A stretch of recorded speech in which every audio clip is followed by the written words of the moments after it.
Claudia here from Create with Claudia, and today I'm going to talk to you a little bit about batiks and working with them in quilts.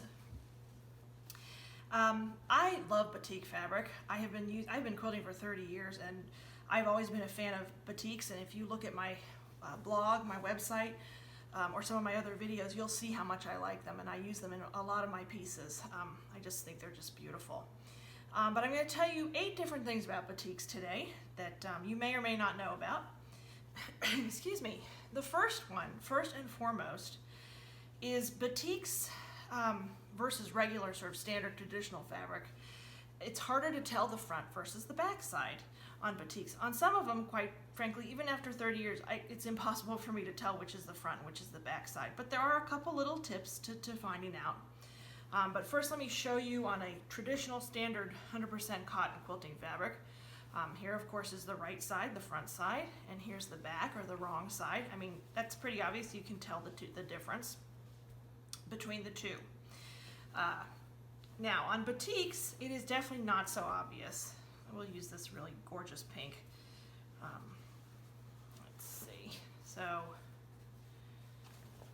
here you have the front or the back or the wrong or the right. I'm not sure yet which side is which. So there are a couple things you can look for. You can see, if you look at the leaf, and hopefully you can see that, this one, the brown or that gray, is a little more mottled than on the other side. And sometimes that's an indicator that that would be the wrong side. You can also see here, sometimes if you look at sharp edges, sometimes they're sharper. The right side has a little bit of a sharper edge. This fabric actually is really hard to tell. I don't know if I actually can tell on this one. It looks pretty identical on both. And that's nice in one way. It's really nice because then you don't have to worry so much about how you're putting it into your quilt. Now on some you can actually see, you can tell a little bit more. Like this one, this sort of daisy pattern with the black and the dark blue. So here you have one side and here's the other. And we will look and see if I can show you. It's a little wrinkled there. So here you have one side. There's your daisy on one side. And here's the other side. So this would be your wrong side. As you can see, the daisy isn't quite as defined, the petals of the daisy, and some of the black is showing through. So this, in this case, this would be the right side of the fabric, because see how much brighter that daisy is than if you look at it on the back. And sometimes you can tell by the weave of the fabric. Batiks are pretty dense, so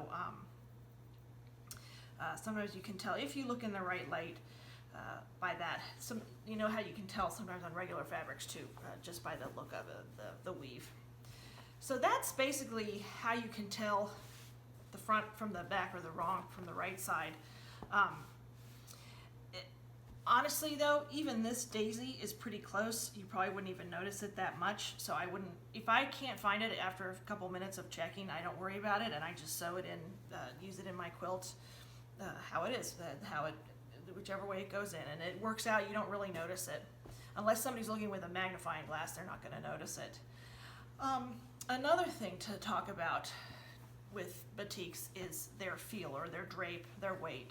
Most batiks are stiffer, I find, than a regular fabric, or I shouldn't say regular, than a traditional 100% cotton quilting fabric.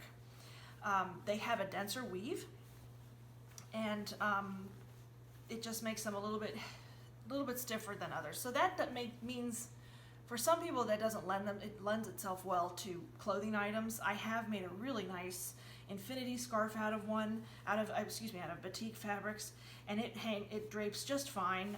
If you wash it a couple times, it sort of, some of that stiffness goes away.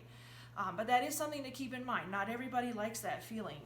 It is a little bit a different feeling than traditional quilting fabric. Another really important thing about working with batiks, and again, I've been quilting for 30 years, and I find this is just sort of, these are all of these hints actually are general rules of thumb. It's not an exact science, but one of the things I find with batiks especially is I find they bleed more when you wash them. Go test, if you have any batiks, go try it on a red one, you'll see, or any color. I find that first wash especially, they bleed more than a traditional fabric. always test your fabric. Now, and there's always two schools of thought with pre-washing fabric versus not pre-washing fabric. And it's always a heated debate between quilters, as you will see if you start quilting. I am of the pre-washing school. I pre-wash all my fabrics before I use them, gets out all those chemicals. But what I have found always in my history of using batiks is that they seem to bleed more than others, and they bleed even after you wash them once or twice. So keep that in mind. And it may not be with all batiks. It's all, you got to test all your fabric. Just take a little snip of it and test it. But it is something to keep in mind that they tend to bleed more than traditional fabrics. The other thing is, because they are a denser weave, I find they take a little bit longer to press, and sometimes those wrinkles get set in there, especially, now that's one of the downsides of pre-washing, is you're going to get some wrinkles. And this is sort of hard to see. Maybe you can see it on this piece instead. There we go. You can see some wrinkles. Sometimes those wrinkles are harder to get out, and I think it is because of the weave. I'm not a fabric expert, but I have a hunch it's because of that denser weave. So I use a lot of steam when I press batiks, and that seems to get them all, that seems to take care of any wrinkles I have. The upside of having such a nice dense weave is that they, once they're pressed, they're really nice and crisp and just look really sharp and make nice points. Another thing to think about, and it's just a weird one, but some people it bothers them, some batiks definitely have a distinct odor to them, and it's the wax, and I don't know if it's the chemicals as well, but mostly it's, I just noticed the wax. Not everybody likes that, it's completely up to you, but you will notice even after they're washed, and when I'm pressing, some of, depending on the maker and the fabric, some have a real strong wax smell still. Others do not, but it's also something to keep in mind when you're making your quilt. That may or may not bother you. One of the other things is there is definitely a difference between batiks that aren't quite as expensive and then some that are less expensive or more inexpensive. And it's really up to you. But some batiks are much thinner and drapier than others. And I find, and it's just personal preference, I like the denser, heavier, the weight ones with the work that I do. But here's one that wasn't quite as expensive as some of the other fabrics I have. And it's quite beautiful, but it's definitely much lighter weight. Let me see if I can show you the difference between the drape. So here's one batik, and then you can see, this is one, you can just, probably not a great example, but you can see this one's a little bit stiffer, and they've both been pre-washed, and then this one is the less expensive. So it is a little bit thinner, but it is a little bit drapier. It's all a matter of personal preference. And I have talked to people that really cannot stand working with batiks. You know, everybody has their own preference. My favorite thing about batiks is their colors. The saturated colors, I think they're just so beautiful. And I think that is partly because they are front and back. And I'm not saying that traditional, and I use a lot of traditional fabrics, don't get me wrong, I use those all the time too. But there's something about batiks and those saturated colors that just really draw me in.